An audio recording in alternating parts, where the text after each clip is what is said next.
Chapter 2, He's My Husband.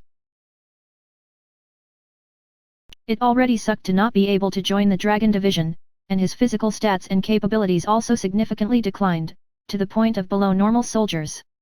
Was Su Cheng really fine with all that? He just didn't want to shed tears in front of his comrades, and his insistence to leave was just to protect the last bit of dignity he had left. He didn't need the pity and sympathy of others. There was nothing he wanted to say, because as a loser, whatever he says would be wrong.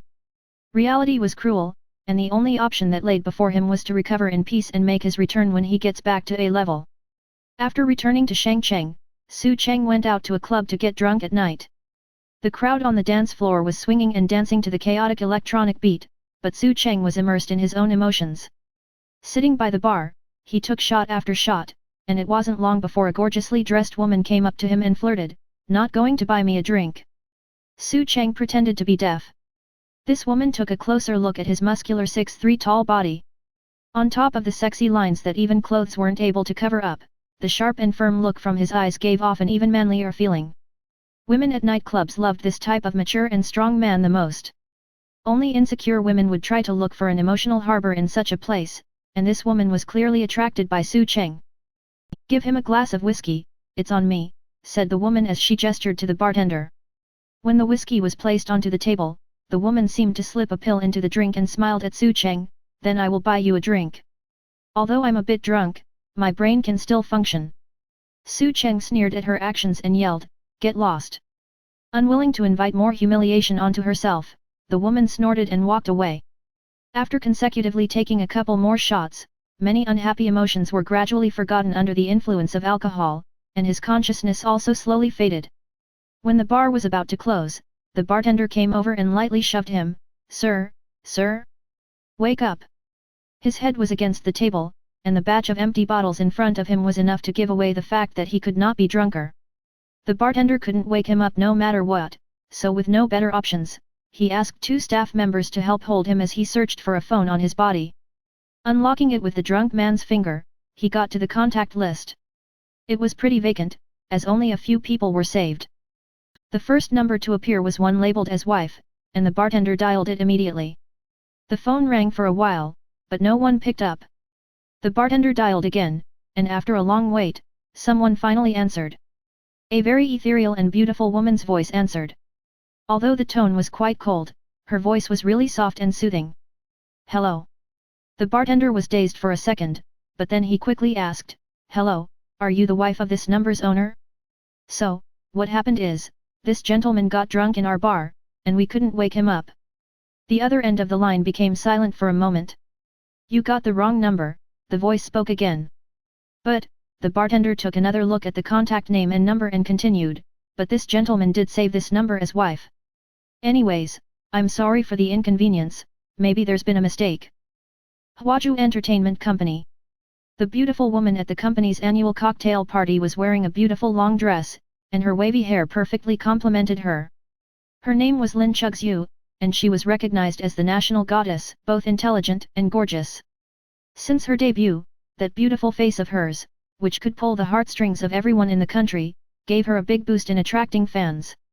Through her talents in acting and singing, she was able to capture the hearts of more and more fans, which allowed her to become one of the most famous celebrities in recent years.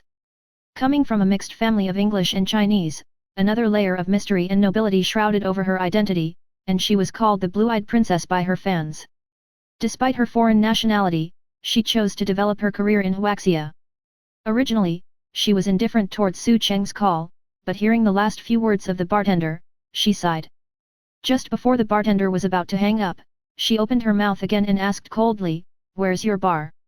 The bartender was obviously a bit caught off guard after the long pause, and then he immediately replied, "It's on 81 West Street, called the Old Place Club." Then, the call ended. The bartender pouted, feeling that the woman on the other end was acting a bit weird.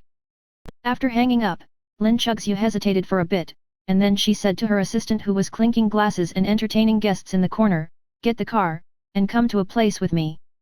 The assistant nodded. She excused herself from the guests and left with the car keys. Lin Chuxiu pushed off the party and followed her to their RV. "Go to 81 West Street to a pub called Old Place." The assistant nodded, turned the car on, and said to Lin Chuxu with a smile, Sister Lin, many fresh celebrities signed by the company wanted to ask for advice from you, why did you decide to leave so early? It's boring, aren't there already enough cocktail parties like this? Lin Chuxu looked at the night cityscape moving past her window. Sister Lin, it's already pretty late. What are we doing going to a pub? Lin Chuxu didn't talk. Quietly, her face was turned to the window, and her slender eyelashes didn't move. She was that kind of quiet and elegant woman, where no matter which corner you put her in, her existence would be too dazzling to overlook. Whether it was in everyday life or in front of the public, she always gave off the feeling of a goddess who was not longing for anything in this world, content with staying silently as her beauty bloomed. Arriving outside of the old place, it was not convenient for the public figure she was to appear, so she said to her assistant, Lan, go inside and retrieve a gentleman named Su Cheng. Lan was a bit shocked, but she still did what she was told. Not long after she went in, she came out, struggling to help the unconscious and drunk Su Cheng get to the car. It took a while, mainly since this Su Cheng was too troublesome to handle, tossing himself left and right. In the end, Lin Chuxu had to get off the RV and help him onto the car together with her assistant, before throwing him onto a sofa. Back to my condo. Sister Lin, you never bring men back to your place, Lan was worried that it wouldn't be appropriate. Go. Lin Chuxu didn't want to repeat herself. Lan had no choice but to start the car. On the way back, she couldn't help herself but ask, who is this man? I've never seen him before. He's my husband, looking at the drunk Su Cheng, she said without a hint of emotion. The type that's only in name. Husband. Lan's eyes widened in shock. Sister Lin, aren't you still single? Lin Chuxu replied, it was arranged by our parents before our birth, so I couldn't reject it at that time. We've been married for 3 years now, but we have never lived together. To us, it is as if the other one doesn't exist. There was a tsunami in Assistant Lan's heart, as the revelation had completely dumbfounded her. How young was Lin Chuxu? She was only a little over 20, and as the assistant that had followed her boss since their debut 3 years ago, she had never heard about her boss being married.